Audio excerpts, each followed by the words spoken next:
ಆತ್ಮೀಯ ಸ್ನೇಹಿತರೆ ನಮಸ್ಕಾರ. ಗೆಳೆಯರೆ, ಸರ್ಕಾರ ಆಡಳಿತವನ್ನು ನಡೆಸೋದಕ್ಕೆ ಎಷ್ಟರ ಮಟ್ಟಿಗೆ ವಿಫಲವಾಗಿದೆ ಮತ್ತು ಸರ್ಕಾರದ ಬೊಕ್ಕಸ ಖಾಲಿಯಾಗಿದೆ ಅನ್ನೋದಕ್ಕೆ ಒಂದಾದರ ಮೇಲೆ ಒಂದು ಉದಾಹರಣೆಗಳು ಸಿಗ್ತಾ ಇದ್ದಾವೆ.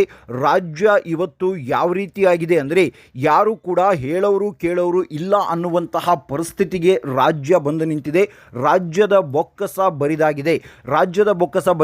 ನಮ್ಮ ಹತ್ರ ದುಡ್ಡು ಇಲ್ಲ ಅಂತ CM ಓಪನ್ ಆಗಿ ಹೇಳಲಿ ಅಂತ ಈಗ ಆಕ್ರೋಶ ಸಿಡಿದಿದೆ. ಅದರ ಜೊತೆಗೆ ಗೆಳೆಯರೆ, ರಾಜ್ಯದ ವೈದ್ಯಕೀಯ ವಲಯ ಈಗ ತೀವ್ರವಾಗಿ ಕುಸಿದಿದೆ. ರಾಜ್ಯದಲ್ಲಿ ರೋಗಿಗಳು ಪರದಾಡುವಂತಹ ಪರಿಸ್ಥಿತಿ ನಿರ್ಮಾಣ ಆಗಿದೆ. ಹಾಗಾದರೆ ಗೆಳೆಯರೆ, ವೈದ್ಯಕೀಯ ಇಲಾಖೆಯಲ್ಲಿ ರಾಜ್ಯ ಸರ್ಕಾರ ಮಾಡಿರುವಂತಹ ಎಡವಟ್ಟು ಏನು ಮತ್ತು ವೈದ್ಯಕೀಯ ಇಲಾಖೆ ಈಗ ಯಾವ ರೀತಿಯಾಗಿ ತಲ್ಲಣಗೊಂಡಿದೆ ಮತ್ತು ರೋಗಿಗಳು ಎಷ್ಟರ ಮಟ್ಟಿಗೆ ಪರದಾಡ್ತಾ ಇದ್ದಾರೆ, ಇದೆಲ್ಲವನ್ನ ಅರಿಯಬೇಕಾದಂತಹ ಶಾಸಕರುಗಳು ವಿದೇಶಕ್ಕೆ ಹೋಗಿ ಮಜಾ ಮಾಡ್ತಾ ಇದ್ದಾರೆ ಮತ್ತು ಮುಖ್ಯಮಂತ್ರಿ ಉಪಮುಖ್ಯಮಂತ್ರಿಗಳು ತಮ್ಮ ಕುರ್ಚಿಯ ಬಡಿದಾಟದಲ್ಲಿದ್ದಾರೆ. ಹಾಗಾದರೆ ಗೆಳೆಯರೆ, ರಾಜ್ಯದಲ್ಲಿ ಏನಾಗ್ತಾ ಇದೆ, ವೈದ್ಯಕೀಯ ಪರಿಸ್ಥಿತಿ ಯಾವ ಹಂತಕ್ಕೆ ಬಂದಿದೆ, ಮೆಡಿಕಲ್ ಎಮರ್ಜೆನ್ಸಿ ಘೋಷಣೆ ಆಗುವಂತಹ ಹಂತಕ್ಕೆ ಬಂದಿದೆ. ಹಾಗಾದರೆ ಏನಾಯಿತು ಅಂತ ಹೇಳ್ತಾ ಹೋಗ್ತೀನಿ.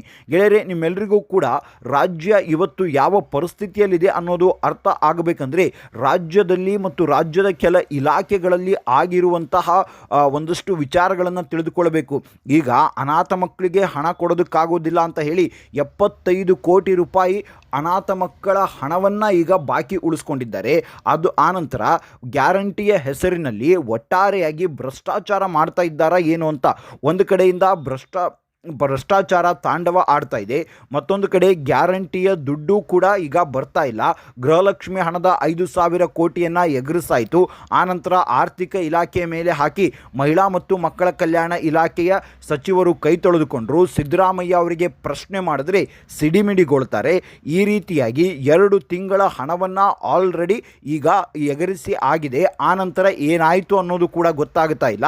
ಅದು ಒಂದು ಕಡೆ ಆದರೆ, ಮತ್ತೊಂದು ಕಡೆ ಈಗ ರಾಜ್ಯದ ವೈದ್ಯಕೀಯ ಪರಿಸ್ಥಿತಿ ಯಾವ ಹಂತಕ್ಕೆ ಬಂದಿದೆ ಅಂದರೆ ಗೆಳೆಯರೆ, 18 ಜಿಲ್ಲೆಗಳಲ್ಲಿ ಬಡವರಿಗೆ ಉಚಿತವಾಗಿ ಮಾಡ್ತಾ ಇದ್ದಂತಹ CT scan, MRI scan, x-ray ಮುಂತಾದ ಲ್ಯಾಬ್ ಎಲ್ಲವೂ ಕೂಡ ಬಂದಾಗಿದೆ.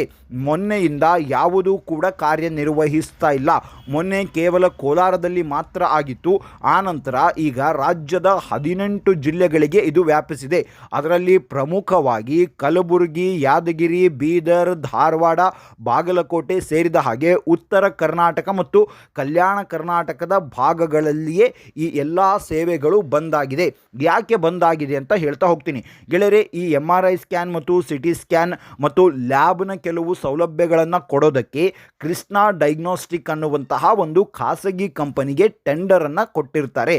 ಆ ನಂತರ ಅವರು ತಮ್ಮ ಲ್ಯಾಬ್ಗಳ ಮೂಲಕ ಅಥವಾ ತಮ್ಮ ಟೆಕ್ನಿಷಿಯನ್ಸ್ಗಳ ಮೂಲಕ ಸರ್ಕಾರಿ ಆಸ್ಪತ್ರೆಯಲ್ಲಿ BPL ಕಾರ್ಡ್ ಮತ್ತು ಬಡವರಿಗೆ ಉಚಿತವಾಗಿ CT scan, MRI scan, x-ray ಮತ್ತು ಬೇರೆ ಬೇರೆ ಸೌಲಭ್ಯಗಳನ್ನು ಕೊಡ್ತಾ ಇರ್ತಾರೆ. ಅತ್ಯಾಧುನಿಕ ಸೌಲಭ್ಯಗಳನ್ನು ಕೊಡ್ತಾ ಇದ್ದಾರೆ. ನಿಮಗೂ ಕೂಡ ಗೊತ್ತಿರ್ಬೋದು, ಹೊರಗಡೆ ನೀವು ಸಿಟಿ ಸ್ಕ್ಯಾನ್ ಮಾಡಿಸ್ಬೇಕು, MRI ಸ್ಕ್ಯಾನ್ ಮಾಡಿಸ್ಬೇಕು ಅಥವಾ ಅತ್ಯಾಧುನಿಕ ಟೆಕ್ನಾಲಜಿಗಳನ್ನು ಬಳಸಿ ನೀವು ಚಿಕಿತ್ಸೆ ಪಡಿಬೇಕು ಅಂದರೆ ಖಾಸಗಿ ಆಸ್ಪತ್ರೆಗಳಲ್ಲಿ ಎಷ್ಟು ಖರ್ಚಾಗತ್ತೆ ಅಂತ. ಖಾಸಗಿ ಆಸ್ಪತ್ರೆಗೆ ಹೋಗಲಾರದಂತಹ ಮಧ್ಯಮ ವರ್ಗದವರು ಮತ್ತು ಬಡವರು ಸರ್ಕಾರಿ ಆಸ್ಪತ್ರೆಯಲ್ಲಿ ಇದನ್ನು ನಂಬಿಕೊಂಡಿರ್ತಾರೆ. ಅದರಲ್ಲೂ ಪ್ರಮುಖವಾಗಿ ಗರ್ಭಿಣಿಯರು. ಗೆಳೆಯರೆ, ಗರ್ಭಿಣಿಯರಿಗೆ ಪ್ರತಿ ತಿಂಗಳು ಸ್ಕ್ಯಾನ್ ಇರುತ್ತೆ. ಆ ಸ್ಕ್ಯಾನಲ್ಲಿ ಉಚಿತವಾಗಿರುತ್ತೆ. ಆದರೆ ಈಗ ಅದೆಲ್ಲವನ್ನು ಕೂಡ 18 ಜಿಲ್ಲೆಗಳಲ್ಲಿ ಬಂದ್ ಮಾಡಿದ್ದಾರೆ. ಕಾರಣ ಏನು ಅಂದರೆ ಕೃಷ್ಣ ಡಯಾಗ್ನೋಸ್ಟಿಕ್ಗೆ ಕೊಡಬೇಕಾಗಿರುವಂತಹ 143 ಕೋಟಿ ಹಣವನ್ನು ಸರ್ಕಾರ ಪಾವತಿ ಮಾಡಿಲ್ಲ. ಕೃಷ್ಣ ಡಯಾಗ್ನೋಸ್ಟಿಕ್ ಅನ್ನುವಂತಹ ಕಂಪನಿ ಪದೇ ಪದೇ ಸರ್ಕಾರಕ್ಕೆ ಪತ್ರವನ್ನು ಬರೆದಿದೆ. ಪದೇ ಪದೇ ಅವರು ನೋಟಿಸ್ ಕೂಡ ಕೊಟ್ಟಿದ್ದಾರೆ. ಅಂದರೆ ಸರ್ಕಾರವೇ ನೋಟಿಸ್ ಕೊಡಬೇಕು ಬೇರೆದವ್ರಿಗೆ, ಆದರೆ ಖಾಸಗಿ ಕಂಪನಿಗಳಿಂದ ಸರ್ಕಾರ ನೋಟಿಸ್ ಪಡೆದುಕೊಳ್ಳುತ್ತೆ ಅಂದರೆ ಎಷ್ಟರ ಮಟ್ಟಿಗೆ ಲಜ್ಜೆಗೆಟ್ಟು ನಿಂತಿದೆ ಈ ಸರ್ಕಾರ ಅಂತ ನೀವೇ ತಿಳ್ಕೊಂಡು ಬಿಡಿ. ಎಷ್ಟು ಬಾರಿ ನೀವು ಪದೇ ಪದೇ ನೋಟಿಸ್ ಕೊಡ್ತಾ ಇರ್ತಾರೆ, ಇಲ್ಲ ನಾವು ನಿಲ್ಲಿಸ್ತೀವಿ, ನಮ್ಮದು ಇಷ್ಟು ಬಾಕಿ ಹಣ ಇಷ್ಟಿದೆ, ಅದನ್ನು ದಯವಿಟ್ಟು ಅರ್ಧ ಆದರೂ ಮಾಡಿ ಅಥವಾ ಕಾಲು ಭಾಗ ಆದರೂ ಮಾಡಿ, ಸ್ವಲ್ಪ ಆದರೂ ನಮಗೆ ಆ ಹಣವನ್ನು ಕೊಡಿ ಅಂತ ರಾಜ್ಯ ಸರ್ಕಾರಕ್ಕೆ ಪದೇ ಪದೇ ಪತ್ರವನ್ನು ಬರೀತಾರೆ. 95 ಬಾರಿ ನೋಟಿಸನ್ನು ಕಂಪನಿಯವರು ಕೊಟ್ಟಿದ್ದಾರೆ. 95 ಬಾರಿ ನೋಟಿಸ್ ಕೊಟ್ಟರೂ ಕೂಡ ಆರೋಗ್ಯ ಇಲಾಖೆ ಇದರ ಬಗ್ಗೆ ಏನೂ ಕೂಡ ಕ್ರಮ ಕೈಗೊಳ್ಳೋದಿಲ್ಲ. ಆ ನೋಟಿಸ್ಗೆ ಕನಿಷ್ಠ ಪಕ್ಷ ಉತ್ತರವನ್ನಾದರೂ ಕೊಡಬೇಕು. ಕೊಡಬೇಕಲ್ಲ, ಪತ್ರಕ್ಕೆ ಅವರು ಉತ್ತರ ಕೊಡೋದಿಲ್ಲ. ಆನಂತರ ಲಾಯರ್ ಮುಖಾಂತರವಾಗಿ ನೋಟಿಸನ್ನು ಕಳಿಸ್ತಾರೆ. ಆ ಲಾಯರ್ ಮುಖಾಂತರವಾಗಿ ಕಳುಹಿಸಿದಂತಹ ನೋಟಿಸ್ಗೂ ಕೂಡ ಉತ್ತರ ಕೊಡೋದಿಲ್ಲ. 95 ಬಾರಿ ಕಳಿಸಿದಂತಹ ನೋಟಿಸ್ಗೆ ಇವರು ಉತ್ತರ ಕೊಡೋದಿಲ್ಲ ಅಂದರೆ ಯಾವ ಮಟ್ಟಿಗೆ ಇವರ ಲಜ್ಜೆಗೇಡಿತನ ಇದೆ ಅನ್ನೋದನ್ನ ನೀವಿಲ್ಲಿ ಅರ್ಥ ಮಾಡ್ಕೊಳ್ಳಿ. 95 ಬಾರಿ ನೋಟಿಸ್ಗೂ ಕೂಡ ಉತ್ತರವನ್ನ ಕೊಡದೇ ಇದ್ದಾಗ ಕಂಪನಿಯವರು ಎಷ್ಟು ಅಂತ ನೋಡ್ಕೊಳ್ತಾರೆ. ಅವರು ಕೂಡ ತಮ್ಮ ಟೆಕ್ನಿಷಿಯನ್ಸ್ಗೆ ಸಂಬಳವನ್ನು ಕೊಡಬೇಕು. ಆ ಮಷಿನ್ ಮೇಂಟೆನೆನ್ಸ್ಗಳಿರುತ್ತೆ, ಆ ಯಂತ್ರೋಪಕರಣಗಳ ರಿಪೇರಿಗಳು ಅದು ಎಲ್ಲವೂ ಕೂಡ ಇರುತ್ತೆ, ಅದನ್ನು ಮಾಡಬೇಕು. ಅಲ್ಲಿರುವಂತಹ ಟೆಕ್ನಿಷಿಯನ್ಸ್ಗಳಿಗೆ ಸಂಬಳ ಮತ್ತು ಇತರ ಭತ್ಯೆ ಅವೆಲ್ಲವನ್ನೂ ಕೊಡಬೇಕು. ಆದರೆ ಸರ್ಕಾರ ಯಾವುದಕ್ಕೂ ಕೂಡ ಸ್ಪಂದಿಸದೇ ಇದ್ದಾಗ ಅಂತಿಮವಾಗಿ ಈಗ 18 ಜಿಲ್ಲೆಗಳಲ್ಲಿ ತಮ್ಮ ಸರ್ವೀಸನ್ನು ಅವರು ಬಂದ್ ಮಾಡಿದ್ದಾರೆ. 18 ಜಿಲ್ಲೆಗಳಲ್ಲಿ ಈಗ ಸ್ಕ್ಯಾನಿಂಗ್ ಮತ್ತು ಅತ್ಯಾಧುನಿಕ ವೈದ್ಯಕೀಯ ಸೌಲಭ್ಯಗಳು ಈಗ ಬಂದಾಗಿದೆ. ರೋಗಿಗಳು ಅಲ್ಲಿ ಪರದಾಡ್ತಾ ಇದ್ದಾರೆ. ಯಾವ ಮಟ್ಟಿಗೆ ಪರದಾಡ್ತಾ ಇದ್ದಾರೆ ಅಂದರೆ ಆಕ್ಸಿಡೆಂಟ್ ಆಗಿ ಬಂದಂತಹ ರೋಗಿಗಳಿಗೆ ಸ್ಕ್ಯಾನಿಂಗ್ ಮಾಡೋದು ಕೂಡ ಆಗ್ತಾ ಇಲ್ಲ. ಅಲ್ಲಿ ಗರ್ಭಿಣಿಯರು ಪರದಾಡ್ತಾ ಇದ್ದಾರೆ. 8 ತಿಂಗಳು 9 ತಿಂಗಳು ಇನ್ನೇನು ಪ್ರಸವಕ್ಕೆ ಹತ್ತಿರ ಇರುವಂತಹ ಗರ್ಭಿಣಿಯರು ಕೂಡ ಅಲ್ಲಿ ಪರದಾಡ್ತಾ ಇದ್ದಾರೆ.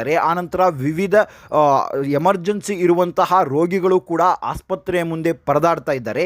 ಒಂದಷ್ಟು ಜನರು ಈಗ ಅಲ್ಲಿ ಆ ಡಯಾಗ್ನೋಸ್ಟಿಕ್ ಸೆಂಟರ್ ಎಂಪ್ಲಾಯಿಗಳ ಮೇಲೆ, ಅಲ್ಲಿರುವಂತಹ ಉದ್ಯೋಗಿಗಳ ಮೇಲೆ ಜಗಳಕ್ಕೆ ಹೋಗ್ತಾ ಇದ್ದಾರೆ. ಆದರೆ ಅಲ್ಲಿರುವಂತಹ ಮ್ಯಾನೇಜರ್ ಓಪನ್ ಆಗಿ ಹೇಳ್ತಾ ಇದ್ದಾರೆ, ನಮಗೆ ಕಂಪನಿ ನೀಡಿರುವಂತಹ ಡೈರೆಕ್ಷನ್ ಇದು, ಸರ್ಕಾರ ದುಡ್ಡು ಕೊಡಬೇಕು, ಆದರೆ ದುಡ್ಡು ಕೊಟ್ಟಿಲ್ಲ, ಹಾಗಾಗಿ ನಾವು ಸರ್ವಿಸನ್ನು ಬಂದ್ ಮಾಡ್ತೀವಿ. ಅಟ್ಲೀಸ್ಟ್ ನಮ್ಮ ಕಂಪನಿಯವರನ್ನು ಕರೆದು ಮಾತನಾಡುವಂತಹ ಸೌಜನ್ಯವೂ ಕೂಡ ಸರ್ಕಾರಕ್ಕಿಲ್ಲ ಅನ್ನುವಂತಹ ಮಾತನ್ನು ಹೇಳ್ತಾ ಇದ್ದಾರೆ. ಒಟ್ಟಾರೆಯಾಗಿ ರಾಜ್ಯದ ಆರೋಗ್ಯ ವ್ಯವಸ್ಥೆ ಈಗ ಅಸ್ತವ್ಯಸ್ತಗೊಂಡಿದೆ. ರಾಜ್ಯದಲ್ಲಿ ಯಾವಾಗ ಬೇಕಾದರೂ ಮೆಡಿಕಲ್ ಎಮರ್ಜೆನ್ಸಿ ಘೋಷಣೆ ಆಗಬಹುದು. ಗೆಳೆಯರೆ, ಇಷ್ಟರ ಮಟ್ಟಿಗೆ ರಾಜ್ಯದಲ್ಲಿ ಪ್ರಾಬ್ಲಮ್ಗಳಿದೆ. ಇದನ್ನೆಲ್ಲವನ್ನ ಗಮನಿಸಬೇಕಾದಂತಹ ಆರೋಗ್ಯ ಸಚಿವರಾದಂತಹ ದಿನೇಶ್ ಗುಂಡೂರಾವ್ ಅವರು ಯಾವುದೂ ಕೂಡ ಮಾತನಾಡ್ತಾ ಇಲ್ಲ. ಸರ್ಕಾರಿ ಆಸ್ಪತ್ರೆಗಳಿಗೆ ಔಷಧಿಗಳು ಬರ್ತಾ ಇಲ್ಲ. ಔಷಧಿಗಳನ್ನು ಕೊಡ್ರಿ ಅಂದರೆ ಖಾಲಿಯಾಗಿದೆ, ಸರ್ಕಾರ ಕೊಟ್ಟಿಲ್ಲ ಅಂತ ಅಲ್ಲಿನ ಸಿಬ್ಬಂದಿ ಹೇಳ್ತಾ ಇದ್ದಾರೆ. ಇಷ್ಟೆಲ್ಲ ಅವ್ಯವಸ್ಥೆ ಇದ್ದು ಇಲ್ಲಿ ಜನ ಪರದಾಡ್ತಾ ಇದ್ದಾರೆ. ಆದರೆ ಇವರಿಗೆ ತಾವು ವಿದೇಶ ಪ್ರವಾಸ ಮಾಡೋದೇ ದೊಡ್ಡ ವಿಚಾರ ಅಂದ್ಕೊಂಡಿದ್ದಾರೆ.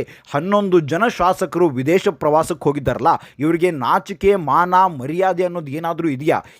ಹೆಂಗೆ ಇವ್ರನ್ನ ಬೈಬೇಕು ಅನ್ನೋದು ಕೂಡ ಗೊತ್ತಾಗ್ತಾ ಇಲ್ಲ ಗೆಳೆಯರೆ. ಯಾಕೆಂದರೆ ಇಲ್ಲಿ ವೋಟ್ ಹಾಕಿದಂತಹ ಜನ ಬಿದ್ದು ಸಾಯ್ತಾ ಇದ್ದಾರೆ. ಇವರು ತಮ್ಮ ಅಧಿಕಾರಕ್ಕಾಗಿ ಈಗ ವಿದೇಶವನ್ನು ಸುತ್ತಾ ಇದ್ದಾರೆ. ಮತ್ತಷ್ಟು ಜನ ದೆಹಲಿಗೆ ಹೋಗ್ತಾ ಇದ್ದಾರೆ. ಇನ್ನೊಂದಷ್ಟು ಜನ ಗೋವಾಗೆ ಹೋಗೋದಕ್ಕೆ ರೆಸಾರ್ಟ್ ಬುಕ್ ಮಾಡ್ಕೊಂಡಿದ್ದಾರೆ. ಒಟ್ಟಾರೆಯಾಗಿ ಗೆಳೆಯರೆ, ರಾಜ್ಯದ ಪರಿಸ್ಥಿತಿಯಂತೂ ಚಿಂತಾಜನಕವಾಗಿದೆ.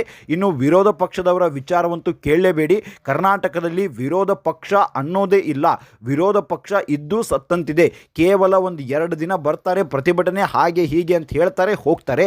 ಆನಂತರ ಸೋಷಿಯಲ್ ಮೀಡಿಯಾದಲ್ಲಿ ಕಾಂಗ್ರೆಸ್ ಸರ್ಕಾರವನ್ನು ಆಡಿಕೊಂಡು ಒಂದಷ್ಟು AI ಟ್ರೋಲ್ಗಳನ್ನು ಮಾಡ್ತಾರೆ. ಅದು ಬಿಟ್ಟರೆ ಬೇರೆ ಯಾವ ಹೋರಾಟವನ್ನು ಕೂಡ ಮಾಡ್ತಾ ಇಲ್ಲ.